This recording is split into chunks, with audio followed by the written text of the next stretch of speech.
Le jour du mariage de ma fille, j'ai trouvé ma photo à l'entrée avec une pancarte. Ne pas le laisser entrer. J'ai fait demi-tour et je suis parti en silence. 4 heures plus tard, elle s'en est rendue compte. Son mariage était terminé quand je suis rentré chez moi. Le parking du domaine champêtre était déjà plein.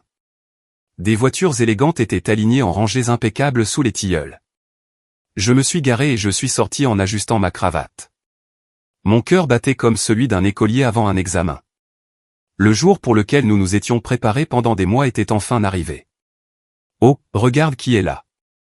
Une voix familière m'a interpellé. Andrew, le collègue de ma fille, se dirigeait vers le parking avec sa femme. Quelque chose d'étrange traversa leur visage. De la surprise, de la gêne. Mais ils ont rapidement souri. Vraiment, vous êtes venu finalement, dit la femme d'Andrew d'un ton un peu trop enjoué.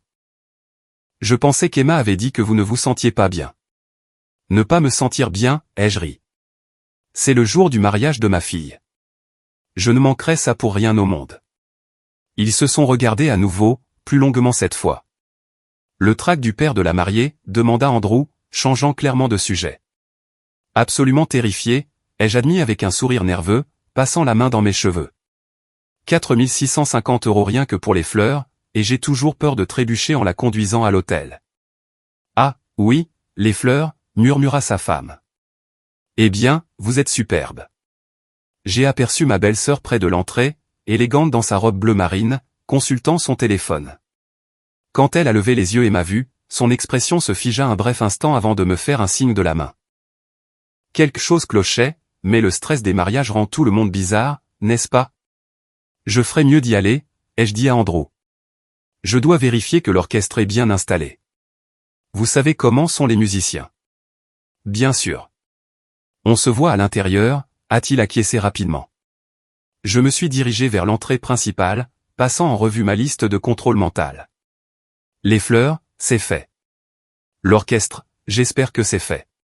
Le photographe devrait être en train de s'installer. L'acompte pour le traiteur que j'ai payé la semaine dernière aurait dû nous garantir ces canapés au crabe qu'Emma avait spécifiquement demandé. Le lieu était magnifique, exactement ce dont Emma avait rêvé.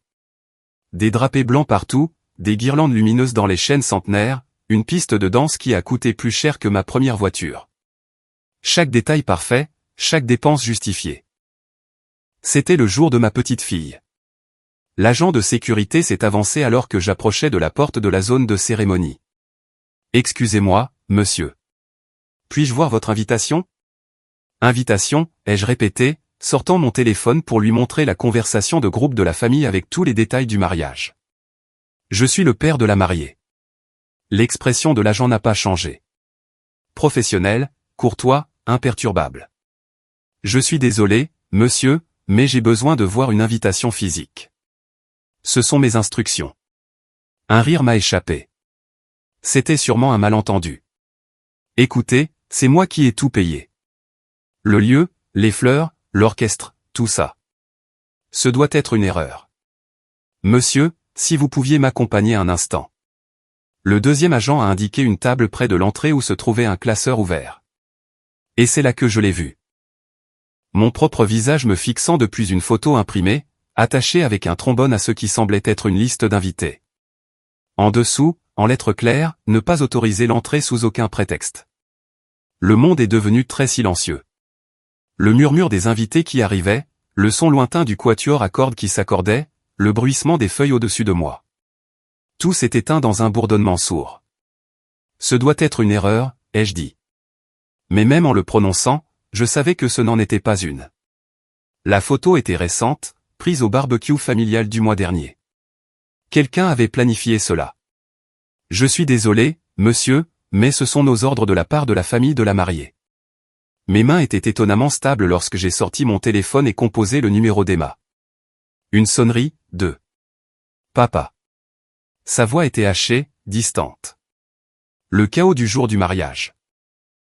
Emma, chérie, il semble y avoir une confusion à l'entrée. La sécurité ne me laisse pas passer. Ils ont ma photo avec une note qui dit « Ah, ça ». Comme si elle s'était attendue à cet appel. Qu'est-ce que tu veux dire par là, Emma? Qu'est-ce qui se passe? Une pause trop longue. En arrière-plan, on entendait des voix. Quelqu'un l'appelait, sûrement le photographe demandant une autre prise. Papa, écoute, c'était une décision de groupe. On en a parlé et on a pensé que ce serait mieux si tu ne venais pas. Moins de drame, tu vois? Moins de stress pour tout le monde. Le téléphone pesait une tonne dans ma main. Moins de stress. Je suis ton père. Je sais, mais je suis très occupé en ce moment. C'est mon jour. D'accord? S'il te plaît, ne rends pas les choses plus difficiles qu'elles ne le sont déjà. Je dois y aller. La communication a été coupée. Je suis resté un moment à regarder l'écran, conscient des gardes qui m'observaient avec une sympathie professionnelle. Autour de moi, les invités continuaient d'entrer, montrant leurs élégants cartons, riant du temps parfait, commentant le romantisme du lieu. Sans dire un mot de plus, j'ai fait demi-tour et j'ai marché jusqu'à ma voiture. Mais je ne suis pas rentré chez moi. Je me suis assis sur le siège du conducteur et j'ai composé un numéro familier. Margaret, c'est moi. Désolé de t'appeler un samedi. Oh, bonjour. La voix de ma comptable était chaleureuse, perplexe. Que se passe-t-il? Ne devriez-vous pas être au mariage en ce moment? Eh bien, c'est justement le problème, Margaret. Je suis dehors et on ne me laisse pas entrer. Ils ont ma photo à l'entrée avec des instructions pour ne pas me laisser passer. Silence. Quoi? Comment ça, on ne vous laisse pas entrer? Vous êtes le père de la mariée. C'est vous qui avez tout payé. Je sais. Je me suis adossé à mon siège et, malgré tout, j'ai senti un sourire se dessiner sur mes lèvres. Je sais exactement ce que j'ai payé. C'est incroyable. Comment peuvent-ils vous faire ça après tout ce que vous avez fait pour cette famille? La voix de Margaret s'éleva, indignée, et cette fureur en mon nom était étrangement réconfortante. Margaret, dis-je doucement, et quelque chose dans mon ton la fit taire. Où en sommes-nous exactement avec les paiements finaux des prestataires d'aujourd'hui? Une pause. Quand elle reprit la parole, sa voix était prudente, professionnelle. Eh bien, les acomptes ont été réglés, bien sûr. Les paiements finaux sont programmés pour être traités lundi matin, comme d'habitude. Le solde du traiteur, ce qui reste pour l'orchestre, le dernier versement du photographe, le règlement du lieu. Pourquoi? Je me demandais, c'est tout. Je souriais toujours. Je me demandais juste, Margaret, continuai-je d'une voix ferme comme le granit. Dans 1 heure, quand la réception battra son plein, je veux que vous commenciez à appeler les prestataires. Dites-leur qu'il y a eu un changement dans l'autorisation de paiement. Un changement? Sa voix s'éteignit alors qu'elle saisissait les implications. La moitié de la liste. Je m'occupe de l'autre moitié. Traiteur, photographie, gestion du lieu, nettoyage des fleurs. Transport. Tous ceux qui attendent leur paiement final lundi matin. Informez-les que les paiements sont suspendus indéfiniment. Le silence entre nous était comme un câble tendu. Vous êtes sûr de ça, murmura-t-elle enfin. Je n'ai jamais été plus sûr de ma vie. J'ai vu un jeune couple franchir la porte en riant. Leur carton d'invitation brillait sous le soleil de l'après-midi. Ils ont fait leur choix. Maintenant, c'est à eux d'en assumer les conséquences. Je commencerai les appels à 16h30, dit-elle. Merci, Margaret. Et Margaret, quand ils demanderont pourquoi, dites-leur de contacter directement la famille de la mariée. À 16h47, mon téléphone a sonné. Papa, papa. La voix d'Emma était aiguë, la panique évidente. On entendait le chaos en arrière-plan, des voix fortes, quelqu'un qui pleurait, la musique coupée net. Bonjour, chérie, ai-je répondu depuis mon bureau à la maison, une tasse de thé refroidissant à côté de moi. Comment se passe ta journée spéciale? Que as-tu fait? A-t-elle crié. Les traiteurs s'en vont. Le photographe vient de partir. Papa, qu'as-tu fait? J'ai pris une longue gorgée de mon thé. Du bon Earl Grey, que j'avais gardé pour une occasion. J'ai simplement mis à jour quelques prestataires sur le statut de paiement des services rendus. Tu ne peux pas faire ça. Tu ne peux pas gâcher mon mariage parce que tu fais un caprice. Un caprice. Le mot flottait entre nous comme de la fumée. J'ai senti quelque chose de froid et de précis s'installer dans ma poitrine. Ce n'était pas de la colère, ni de la douleur. C'était quelque chose de bien plus dangereux. La clarté. La clarté, Emma, ai-je dit doucement. Il y a 3 heures, tu m'as dit que c'était une décision de groupe, qu'il y aurait moins de stress si je n'étais pas là. Je m'assure simplement que tes niveaux de stress restent gérables. C'est de la folie. Tu agis comme un enfant.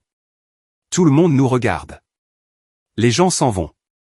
Les gens s'en vont, ai-je interrompu avec une curiosité sincère. C'est intéressant. Je me demande bien pourquoi il ferait ça. Parce que... Elle sanglotait maintenant, ses respirations saccadées rendant ses mots presque inintelligibles. Parce que tu détruis tout. Ça devait être parfait. Ça l'était, chérie. Chaque détail planifié, chaque dépense couverte. Jusqu'à ce que vous décidiez que je ne devais pas être là pour le voir. La ligne est restée silencieuse, à l'exception de sa respiration irrégulière. Quand elle a repris la parole, sa voix avait changé, plus dure, plus calculatrice. D'accord, d'accord. Qu'est-ce que tu veux? De l'argent? C'est ça? Tu veux qu'on te rembourse ce que tu as dépensé? Il ne s'agit pas d'argent, Emma. Alors quoi? Qu'est-ce que tu veux? J'ai posé ma tasse de thé avec un soin délibéré. Je veux que tu expliques à tes invités pourquoi le père de la mariée ne t'a pas conduite à l'hôtel. Je veux que tu leur parles de la photo à la porte. Je veux que tu assumes ta décision. L'appel a été coupé. 23 minutes plus tard, il a sonné à nouveau. Cette fois, c'était mon ex-femme. Qu'est-ce qui ne va pas chez toi? La voix de Sandra était venimeuse, chaque mot tranchant comme du verre. As-tu la moindre idée de ce que tu as fait? Bonjour, Sandra. J'espère que tu profites de la réception. N'ose même pas prendre ce ton avec moi. Il y a 300 personnes ici qui regardent cette famille s'effondrer. Et tout ça parce que tu n'as pas supporté d'être désinvité. Je me suis adossé à ma chaise, regardant les nuages par la fenêtre de mon bureau. Désinvité. C'est comme ça qu'on appelle ça maintenant. Oui, désinvité. Parce que personne ne voulait de toi ici. Parce que tu ramènes toujours tout à toi. Parce que tu es toxique et manipulateur. Et j'ai payé pour tout l'événement. Et alors? Ça ne te donne pas le droit de le prendre en otage. J'ai presque ri. Le prendre en otage, Sandra? Je ne prends rien en otage. J'exerce simplement mon droit de retirer mon soutien financier à des personnes qui ont clairement fait savoir que je n'étais pas le bienvenu. C'est le jour d'Emma, son jour parfait, et tu es en train de le détruire. Non, ai-je dit, et ma voix était douce comme la neige qui tombe. Vous l'avez détruit au moment où vous avez mis ma photo sur cette liste de sécurité. Je m'assure simplement que tout le monde comprenne ce que cette décision signifiait vraiment. Elle pleurait maintenant, de grands sanglots théâtraux dont je me souvenais de notre mariage. Tu es malade. Tu es vraiment malade. Quel genre de père fait ça à sa propre fille? Le genre de père qui en a marre d'être traité comme un portefeuille sur pattes. Tu vas le regretter. Tout le monde va savoir qui tu es vraiment. Tout le monde va voir. Tout le monde va voir quoi, Sandra? Que j'ai de l'amour-propre? Que je ne vais pas tolérer d'être humilié par ma propre famille. Ils vont voir que tu es mesquin et vengeur. Et j'ai raccroché au milieu de sa phrase. Le 3e appel est venu de Marcus, le chef de l'orchestre. Sa voix était tendue d'une inquiétude professionnelle. Monsieur, on nous a dit qu'il pourrait y avoir des problèmes de paiement. Nous sommes censés jouer jusqu'à minuit, mais... Marcus, l'interrompis-je doucement. Est-ce que vous passez un bon moment au mariage? Monsieur, je... Quoi? Question simple. Est-ce que vous vous amusez? La famille vous traite-t-elle bien? Il y eut une pause. Eh bien, pour être honnête, monsieur, ça a été un peu chaotique. La mariée a pleuré. Il y a une sorte de drame familial. Et franchement, l'ambiance est... Toxique? Je ne dirais pas toxique, mais tendue. Très tendu. Marcus, je veux que vous rangiez votre matériel et que vous partiez, maintenant. Mais, monsieur, le contrat. Le contrat est annulé. Il n'y aura pas de paiement, et je ne veux pas que vous et vos musiciens soyez soumis à ce qui se passe là-bas. Ce n'est pas de votre faute. Vous êtes sûr? Certain. Prenez votre équipement et rentrez chez vous, auprès de vos familles. Envoyez-moi la facture pour le dérangement. Merci, monsieur. Et pour ce que ça vaut, je suis désolé. Je ne sais pas ce qui s'est passé entre vous, mais ça ne me semble pas juste. Quand Marcus a raccroché, je suis resté assis dans la pénombre de mon bureau, écoutant le silence. Mon téléphone vibrait de messages entrants, des textes furieux, des supplications, des messages confus de parents et d'amis qui commençaient à reconstituer le puzzle. J'ai posé le téléphone face contre table et je suis allé me faire une autre tasse de thé. Ils avaient voulu que je parte. Maintenant, ils apprenaient ce que mon départ signifiait vraiment. Les coups à ma porte d'entrée ont commencé à 21h17, agressifs et constants. Honnêtement, je m'y attendais. J'ai posé mon livre. Marc Aurèle me semblait approprié ce soir et j'ai marché vers la porte d'un pas tranquille. À travers le Judas, j'ai pu voir Patricia, la mère du marié, le visage rouge de fureur, sa coiffure de mariage parfaite maintenant en désordre. Derrière elle se trouvaient deux autres silhouettes que je ne pouvais pas distinguer sous la lumière du porche. J'ai ouvert la porte et je me suis appuyé contre le cadre, sans les inviter à entrer. Je le savais, a craché Patricia avant même que je puisse dire bonjour. Je savais que tu ne causerais que des problèmes. Je l'ai dit à Emma depuis le début. Je lui ai dit, ce père que tu as va tout gâcher, mais est-ce que quelqu'un m'a écouté? Non. Bonsoir, Patricia. Comment s'est passée la réception? Ses yeux étaient exorbités. Le mascara coulait sur ses joues comme de la peinture de guerre. Comment s'est passé là? Es-tu fou? Tu as détruit le mariage de mon fils. Tu as tout détruit. Ah, oui. J'ai incliné la tête, sincèrement curieux. C'est intéressant, parce qu'aux dernières nouvelles, je n'étais même pas autorisé à être sur la propriété. N'ose même pas te tenir là et faire l'innocent. Elle hurlait maintenant, sa voix se brisant de rage. Pourquoi n'as-tu pas pu simplement l'accepter? Rester tranquillement à la maison. Pourquoi dois-tu toujours tout ramener à toi? J'ai senti ce calme froid et familier me recouvrir comme une armure. Toujours, Patricia. Quand ai-je exactement ramené quelque chose à moi? Chaque dîner de famille, chaque fête, chaque fois que nous essayons d'avoir une conversation normale, tu dois. Je dois la payer. Ça l'a arrêté net. Je suis curieux, Patricia. Au cours des 3 années depuis qu'Emma et Derek sont ensemble, combien de ces dîners de famille as-tu payé? Combien de réunions de vacances? Combien d'anniversaires, de célébrations, d'escapades de week-end? Sa bouche s'ouvrit et se referma comme un poisson hors de l'eau. Laisse-moi t'aider avec le compte, ai-je poursuivi, ma voix douce et ferme. 0. La réponse est 0. Mais c'est moi qui ramène tout à moi. L'argent n'est pas tout. Tu as tout à fait raison. Ce n'est pas tout. Le respect, cependant, signifie quelque chose. La décence humaine la plus élémentaire signifie quelque chose. Ne pas être traité comme un paria au mariage de sa propre fille, ça signifie vraiment quelque chose. L'accompagnatrice de Patricia s'est avancée. La sœur de Derek, Michel. Oncle Robert, vous devez comprendre, ce n'était pas personnel. Emma essayait juste d'éviter un drame. Un drame, ai-je répété lentement, savourant le mot. Michel, peux-tu m'expliquer quel drame j'allais provoquer? Avais-je l'intention de faire objection pendant la cérémonie? De commencer une bagarre? De faire une scène? Eh bien, non, mais... Alors le drame que vous évitiez était ma simple présence? Me voir accompagner ma fille à l'hôtel? Le risque que quelqu'un se souvienne qui a réellement rendu ce mariage possible? Patricia a retrouvé sa voix, venimeuse et tremblante. Tu crois que l'argent te donne le droit de tout contrôler? Tu penses que parce que tu paies pour des choses, tu possèdes les gens? Quelque chose de brûlant et de piquant a brillé derrière mes yeux, mais j'ai gardé ma voix égale. Patricia, je veux que tu réfléchisses très attentivement à ce que tu viens de dire. Je veux que tu te souviennes de la dernière fois que j'ai demandé quelque chose à Emma, la dernière fois que j'ai exigé qu'elle fasse quelque chose parce que j'avais payé. La dernière fois que j'ai utilisé l'argent comme chantage dans cette famille. Silence. Tu réfléchis encore? Laisse-moi t'aider. La réponse est jamais. Mais aujourd'hui, quand votre famille a décidé que je n'étais pas le bienvenu à un événement que j'ai financé, que pensiez-vous exactement qu'il allait se passer?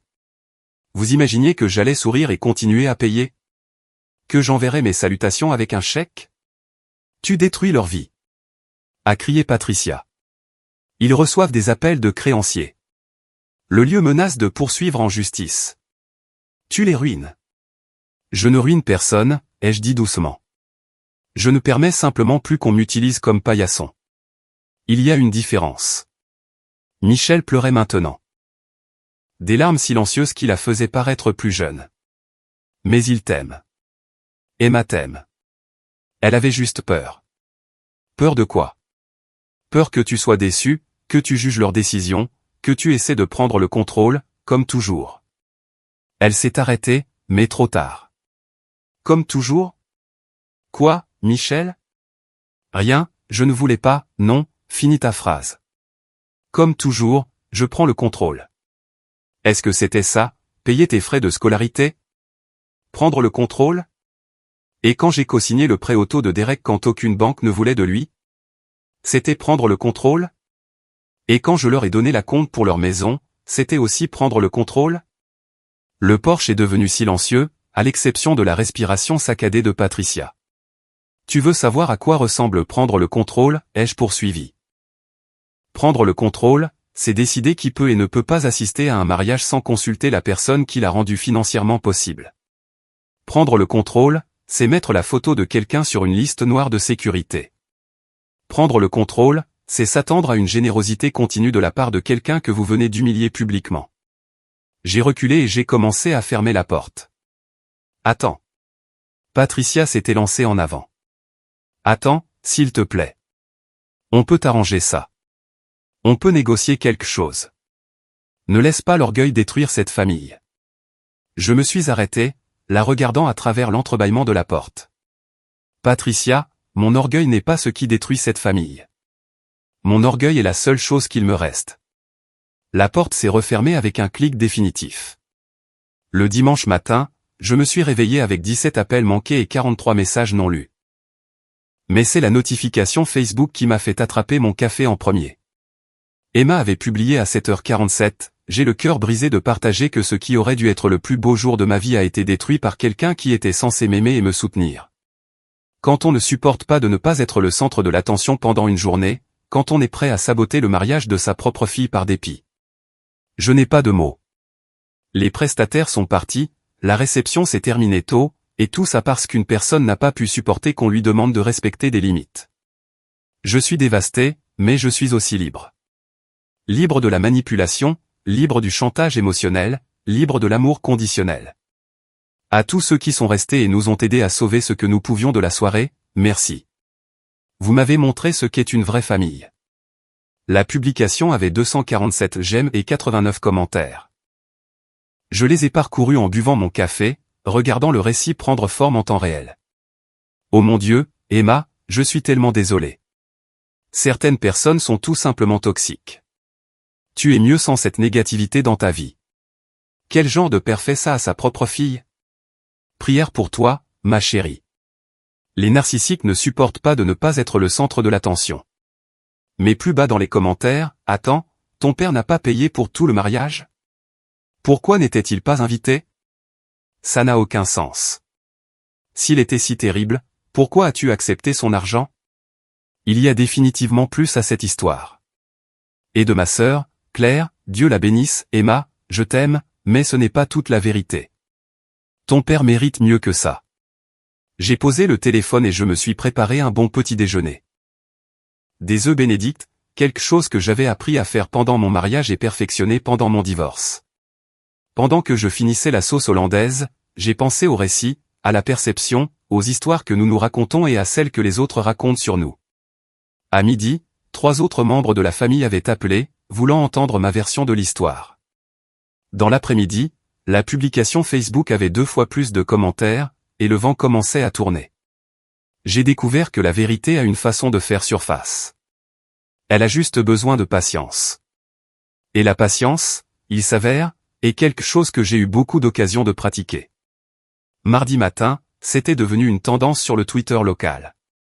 Le hashtag était mon drame de mariage, et apparemment, j'étais le méchant de la semaine. Une blogueuse de style de vie local, Jennifer Matthews, avait repris l'histoire d'Emma et l'avait diffusée.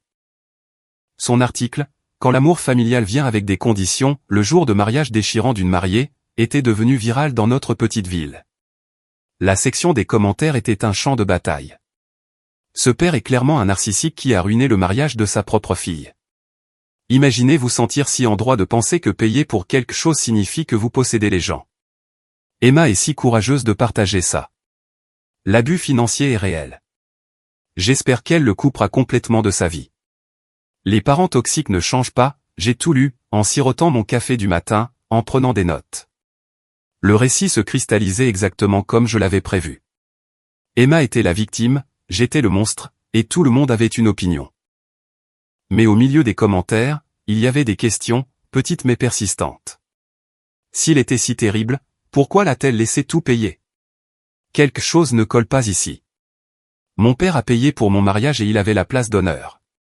Ça semble extrême. Dans l'après-midi, la chaîne 7 News m'a appelé.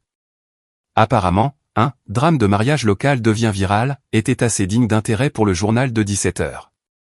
J'ai poliment décliné leur demande d'interview, mais j'ai pris une note mentale. L'histoire se propageait au-delà des réseaux sociaux. Emma, cependant, n'avait aucune réserve quant à la publicité. Le soir venu, elle était apparue dans 2 segments d'actualité locale, chaque fois avec Derek à ses côtés, tous deux l'air convenablement dévastés. Mon père a toujours été contrôlant, a-t-elle dit à la journaliste Sarah Chen, s'essuyant les yeux avec un mouchoir. Nous pensions que si nous posions simplement cette limite, peut-être la respecterait-il. Mais quand l'amour de quelqu'un est conditionné au fait d'obtenir toujours ce qu'il veut. Derek a hoché la tête solennellement à côté d'elle, son bras protecteur autour de ses épaules. Nous essayons juste de commencer notre mariage sans influence toxique. Emma mérite mieux que la manipulation émotionnelle. J'ai éteint la télévision et j'ai pris mon téléphone. Il était temps de passer quelques appels de mon côté. Le premier était pour mon avocat, Michael Harrison. J'ai suivi la couverture médiatique, a dit Michael avant que je puisse parler. Situation intéressante. Intéressante est un mot pour la décrire. Michael, j'ai besoin que vous fassiez des recherches. Dossier financier, demande de crédit, tout ce qui pourrait éclairer les activités financières récentes du jeune couple. Que cherchez-vous exactement? Je veux savoir s'il y a une raison autre que la simple cruauté pour laquelle il voulait me mettre hors jeu. Quelque chose me dit qu'il y a plus à cette histoire. Je vais voir ce que je peux trouver. En attendant, avez-vous envisagé de répondre publiquement? Pas encore. Laissons-les creuser leur propre tombe un peu plus profondément d'abord. Le deuxième appel était pour Marcus, le chef de l'orchestre, qui avait plié bagage tôt samedi soir. Monsieur, j'espère que ça ne vous dérange pas que je le dise, mais toute cette affaire me tracasse depuis une semaine, a dit Marcus. Je suis dans ce métier depuis 12 ans et je n'ai jamais rien vu de tel que ce qui s'est passé à ce mariage. Que voulez-vous dire? La façon dont il parlait de vous après votre départ, les choses qu'il disait ne correspondaient pas à la façon dont il vous traitait avant. Je me souviens des réunions de planification. Vous étiez respectueux, généreux, facile à vivre. Mais samedi soir, après le début du chaos, il vous dépeignait comme un monstre. Que disait-il exactement? La belle-mère de la mariée, cette femme Patricia, disait à tout le monde que vous les menaciez depuis des semaines, que vous exigiez de contrôler chaque détail du mariage, que vous aviez abusé émotionnellement de la mariée. Mais, monsieur, j'ai vu les documents de planification. Votre nom était partout en tant que contact et source de paiement, mais toutes les décisions étaient signées par la mariée et le marié. J'ai serré le téléphone plus fort. Marcus, seriez-vous prêt à faire une déclaration sur ce que vous avez observé si j'en ai besoin? Oui, monsieur. Ce qu'ils vous ont fait n'était pas juste. Mercredi a apporté plus de couverture médiatique et un appel surprise de la sœur de mon ex-femme, Linda. Robert, je dois te dire quelque chose. La voix de Linda était tremblante, nerveuse. Sur ce qui s'est réellement passé avant le mariage. J'ai mis le journal de côté. Je t'écoute. J'étais chez Sandra mardi dernier. Emma et Derek étaient là, ainsi que Patricia et son mari. Ils planifiaient quelque chose. Planifier quoi? Ils avaient des documents pour un prêt. Robert, Derek a été approuvé pour un prêt commercial important, quelque chose pour démarrer une société de conseil. Mais la banque voulait une garantie supplémentaire ou un co-signataire avec des actifs substantiels. Les pièces ont commencé à s'emboîter dans mon esprit comme les goupilles d'une serrure. Ils comptaient sur toi pour co-signer après t'avoir laissé revenir, a poursuivi Linda, sa voix plus ferme à mesure qu'elle trouvait son courage. Robert, ils n'ont jamais eu l'intention de te laisser dehors en permanence. C'était de la manipulation psychologique. Que veux-tu dire? Patricia expliquait tout comme une stratégie. Elle disait que c'était de la psychologie parfaite. Te faire sentir rejeté et coupable d'abord. Puis, quand tu reviendrais en rampant pour demander pardon, tu accepterais n'importe quoi pour prouver ton amour pour Emma. Il sera si désespéré de regagner les faveurs d'Emma, n'arrêtait-elle pas de dire, il signera tout ce qu'on lui mettra sous le nez. C'est pour l'avenir de sa fille, après tout. Le silence s'est étendu entre nous alors que l'image complète se cristallisait dans mon esprit. Il s'attendait à ce que tu supplies, que tu craques. Emma n'arrêtait pas de dire que tu cèdes toujours quand elle pleure, que tu ne supportes pas d'être exclu de sa vie.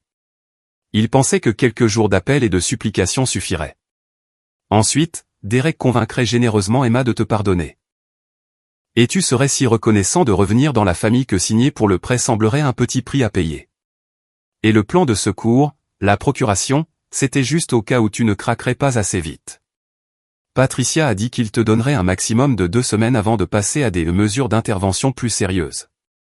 La pièce est devenue silencieuse. Dehors, je pouvais entendre des enfants jouer dans le parc d'en face, leur rire brillant et innocent dans l'air d'automne. Linda, pourquoi me dis-tu ça maintenant? Parce que ce qu'ils t'ont fait au mariage, ce n'était pas pour protéger Emma d'un drame. C'était pour éliminer les témoins. Ils ne voulaient pas que tu sois là parce qu'ils ne voulaient personne qui puisse remettre en question leur histoire plus tard. Leur histoire sur ton état mental, sur ton incapacité à prendre des décisions financières saines, sur le besoin d'une intervention familiale. Sa voix est tombée à un murmure. Robert, il prévoyait de te faire déclarer incompétent.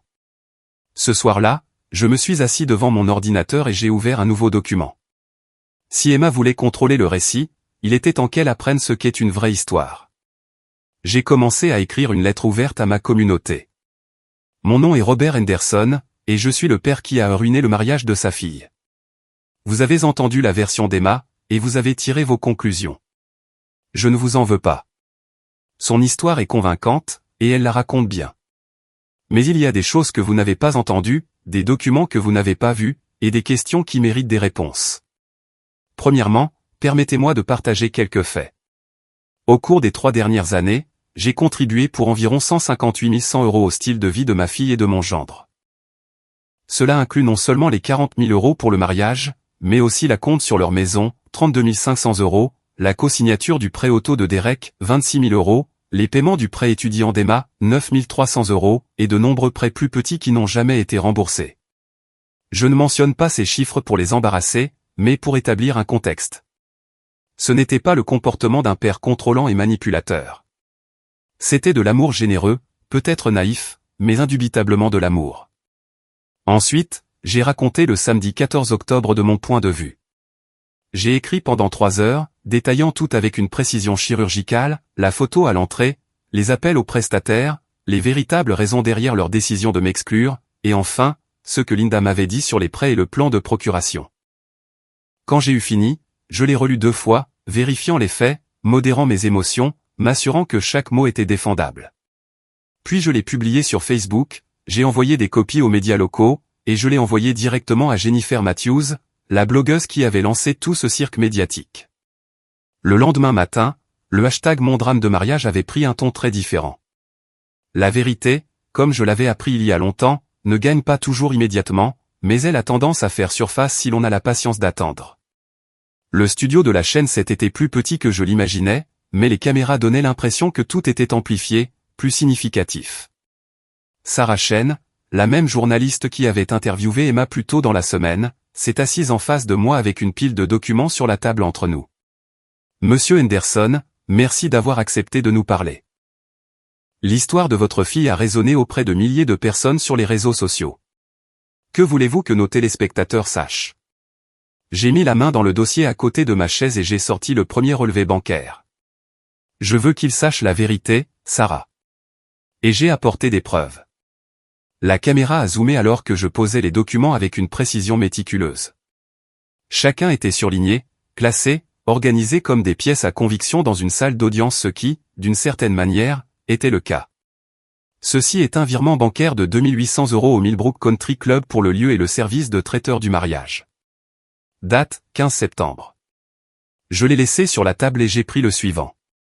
Ceci est le paiement pour le Quatuor Harmony String, 3250 €. Voici la compte du photographe, 2300 €. Les fleurs, le gâteau, le transport. Tout.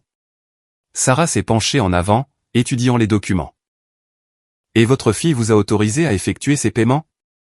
Elle ne m'a pas autorisé, elle m'a supplié. Voici une chaîne de SMS du 12 août. Je lui ai tendu mon téléphone, ouvert sur les messages. Emma me demandant de l'aide pour payer la compte du lieu parce que ses économies n'étaient pas suffisantes. En voici un autre du 20 août. Derek demandant le paiement de l'orchestre parce qu'ils étaient un peu courts ce mois-ci. La journaliste a lu les messages. Son masque professionnel s'est légèrement fissuré. Monsieur Henderson, dans les déclarations publiques de votre fille, elle vous a dépeint comme contrôlant et manipulateur. Comment répondez-vous à cela? J'ai senti ce calme froid et familier s'installer en moi. Sarah, je veux que vous regardiez à nouveau ces relevés bancaires. Regardez les dates, les montants, la fréquence. Si j'avais essayé de contrôler Emma et Derek, n'aurais-je pas réellement contrôlé quelque chose? N'aurais-je pas posé des conditions, des exigences? Où sont mes exigences? Mes ultimatums? Que voulez-vous dire? Je veux dire, montrez-moi une seule occasion, un email, un message, un témoin où j'ai utilisé l'argent pour forcer ma fille à faire quelque chose. Montrez-moi où j'ai déjà dit, fais ça, ou je ne paie pas ça. Parce que j'ai cherché, et je ne trouve pas, j'ai sorti un autre dossier. Ce que je peux trouver, c'est ceci. 3 ans de soutien financier inconditionnel. Des paiements pour la voiture quand le crédit de Derek était ruiné. De l'aide pour les prêts étudiants quand Emma a perdu son emploi. De l'argent pour les courses quand ils étaient entre deux paies. Des cadeaux de Noël, des fêtes d'anniversaire, des fonds pour les vacances. Tout donné librement, sans condition, sans contrat, sans reconnaissance de dette. Sarah prenait des notes maintenant, ses instincts de journaliste clairement activés. Alors, quand votre fille dit que vous êtes financièrement abusif. J'aimerais qu'elle définisse ce terme, parce que de mon point de vue, l'abus financier serait quelque chose comme menacer de couper les vivres à quelqu'un à moins qu'il ne se plie à vos exigences. Ce serait utiliser l'argent pour contrôler son comportement. Ce que j'ai fait, c'était le contraire. J'ai donné librement et je n'ai rien demandé en retour. J'ai ouvert le dernier dossier. Sauf, apparemment, le respect humain le plus élémentaire. Les documents dans ce dossier étaient différents, des emails imprimés, des captures d'écran, des relevés téléphoniques. Ce sont des communications entre Emma, Derek et les prestataires du mariage dans les semaines précédant la cérémonie. Remarquez-vous quelque chose d'intéressant? Sarah les a étudiés, haussant les sourcils. Ils apportent des modifications au contrat des prestataires sans vous consulter. Ils suppriment mon nom de toutes les informations de contact, l'autorisation de paiement, même la courtoisie de base de me tenir informé de mes propres engagements financiers.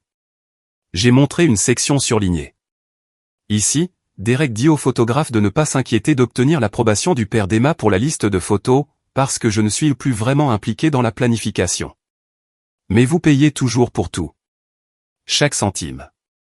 Jusqu'au matin du mariage, quand j'ai découvert que je n'étais pas le bienvenu à l'événement que j'avais financé. Sarah a posé les documents sur la table et a regardé droit dans la caméra. Pour nos téléspectateurs qui viennent de nous rejoindre, nous parlons avec Robert Henderson, le père qui a été exclu du mariage de sa fille samedi dernier. Monsieur Henderson, vous nous avez montré de nombreux dossiers financiers prouvant que vous avez payé pour le mariage, mais votre fille et sa famille soutiennent que vous avez été exclu pour son bien-être émotionnel. Comment répondez-vous? Je me suis adossé à ma chaise, sentant le poids de chaque décision qui m'avait mené à ce moment. Sarah, je veux que vos téléspectateurs imaginent quelque chose. Imaginez que vous avez passé 3 ans à aider votre enfant et son conjoint à construire leur vie. Vous n'avez jamais demandé de remboursement, jamais exigé de gratitude, jamais utilisé quoi que ce soit comme levier. Et un jour, vous arrivez à un événement que vous avez financé, pour trouver votre photo à la porte de la sécurité avec des instructions pour ne pas vous laisser entrer.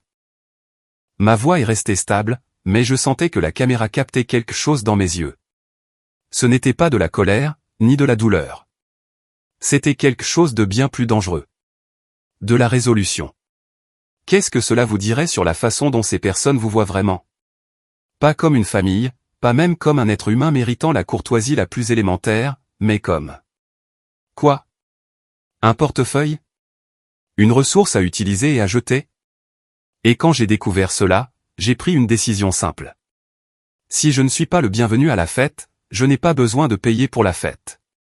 Ce n'est pas de la vengeance, Sarah. C'est de l'amour-propre. L'interview a été diffusée à 18h. À 20h30, ma sonnette retentissait comme une alarme incendie. À travers le Judas, je les ai tous vus. Emma, Derek, Patricia, Sandra, même le père de Derek, que j'avais peut-être vu 2 fois en 3 ans. Ils étaient entassés sur mon porche comme des réfugiés fuyant une tempête. J'ai ouvert la porte, mais je ne les ai pas invités à entrer. Papa, il faut qu'on parle. Le visage d'Emma était maculé de larmes, sa voix brisée. Derrière elle, les autres se tortillaient nerveusement. Une délégation de désespérés. Bonjour, Emma. Comment s'est passée l'interview? S'il te plaît, on peut entrer? On peut arranger ça? On peut régler ça? Je me suis appuyé contre le cadre de la porte, étudiant leur visage. Patricia semblait avoir vieilli de 10 ans en 5 jours. Sandra ne pouvait pas me regarder dans les yeux. Derek transpirait malgré l'air frais du soir. Arranger quoi, exactement? Tout. La voix d'Emma s'est brisée. Les publications, les interviews, tout se gâchit. Papa, je vais tout effacer. Je publierai des excuses. Je dirai à tout le monde que c'était un malentendu. Un malentendu, ai-je répété lentement. Oui, on était stressé. Planifier un mariage, c'est de la folie. On a fait des erreurs. Emma. Ma voix a coupé son bavardage comme une lame de glace. Qui a décidé de mettre ma photo à la porte de la sécurité? Silence. Question simple. De qui venait l'idée? Elle a regardé Derek, puis Patricia, puis ses pieds. C'était une décision de groupe. Une décision de groupe. Et qui a pris ma photo du barbecue familial pour en faire un avertissement de sécurité? Papa, est-ce que ça a de l'importance? On est là pour. Réponds à la question. Derek s'est avancé, le visage pâle mais déterminé. C'est moi. J'ai pris la photo et je l'ai fait imprimer. J'ai hoché la tête lentement. Merci pour ton honnêteté, Derek. Maintenant, Emma. De qui venait l'idée des demandes de prêt qui nécessitaient ma co-signature? La couleur a quitté son visage. Comment? De qui venait l'idée? Papa, on peut expliquer. On allait en parler après le mariage, quand tout le monde serait heureux, ému. Point reconnaissant et malléable. J'ai regardé chacun d'eux à tour de rôle. Vous vouliez me voir briser d'abord, humilié, désespéré de regagner votre approbation. Alors j'aurais signé n'importe quoi, n'est-ce pas? Pour l'avenir de ma fille. Patricia a retrouvé sa voix, tremblante et désespérée. Robert, tu dois comprendre. Nous n'avons jamais voulu que ça aille aussi loin. C'était juste. Une stratégie. Une stratégie. Le mot avait un goût amer dans ma bouche. Explique-moi la stratégie. Étape 1, humilier publiquement l'homme qui paie le mariage de ton fils. Étape 2, attendre qu'il rampe. Étape 3, exploiter son désespoir. C'est à peu près ça? Ça ne devait pas se passer comme ça. Emma sanglotait maintenant, de grands hoquets déchirants. Tu étais censé m'appeler. Tu étais censé être bouleversé et demander ce que tu avais fait de mal. Alors on aurait pu arranger les choses, et tu te serais senti si coupable que quand Derek aurait expliqué le prêt commercial, tu l'aurais signé sans lire les conditions. C'est pour notre avenir, pour tes petits-enfants. Le business de Derek pourrait nous faire vivre pendant des décennies, papa, mais nous avons besoin de capital de démarrage, et les banques veulent une garantie, et tu es le seul qui. Le seul qui quoi, Emma? Le seul qui vous aime assez pour être utilisé. Le seul assez stupide pour signer des documents financiers tout en étant émotionnellement compromis. Elle hyperventilait maintenant, s'accrochant au bras de Derek. S'il te plaît, papa, s'il te plaît, on est en train de couler. La banque a retiré sa préapprobation quand ils ont vu la couverture médiatique. Les prestataires du mariage menacent de nous poursuivre. La société de crédit immobilier de Patricia pose des questions parce qu'elle a co-signé pour notre maison et maintenant ils craignent pour sa solvabilité. Assez. Ma voix était calme, mais elle a tranché sa panique comme une lame de rasoir. Emma, regarde-moi. Elle a levé son visage baigné de larmes, et pendant un instant, j'ai revu la petite fille qui se blottissait sur mes genoux après un cauchemar. Je veux que tu comprennes quelque chose, ai-je dit doucement. L'homme qui aurait arrangé tout ça pour toi, qui l'aurait fait disparaître avec un appel téléphonique et un chéquier. Cet homme est mort samedi matin dernier, quand il a vu son propre visage sur une liste noire de sécurité. Papa, s'il te plaît. La personne qui se tient ici maintenant est quelqu'un de différent. Quelqu'un qui a appris que l'amour sans respect n'est pas de l'amour du tout. C'est de l'exploitation. J'ai reculé et j'ai commencé à fermer la porte. Attends. Derek s'est élancé en avant, son désespoir lui donnant du courage. Qu'est-ce que tu veux? De l'argent? Des excuses? Dis-nous ce que tu veux. Je me suis arrêté, regardant cet homme qui m'avait pris ma fille, qui avait aidé à planifier mon humiliation, et qui transpirait maintenant alors que son avenir soigneusement construit s'effondrait autour de lui. Derek, je ne veux rien de toi. C'est là toute la question. Pour la première fois en 3 ans, je ne veux absolument rien de l'un d'entre vous. Mais nous sommes une famille. A crié Emma. Non. Une famille ne met pas les photos des autres sur des listes noires de sécurité. Une famille ne complote pas des campagnes de manipulation psychologique. Une famille ne traite pas l'amour comme une transaction commerciale. Je les ai regardés une dernière fois. Vous vouliez que je parte, vous vous souvenez? Considérez votre souhait exaucé. La porte s'est fermée avec un clic doux, et j'ai éteint la lumière du porche. Derrière moi, la maison était silencieuse, et elle était à moi.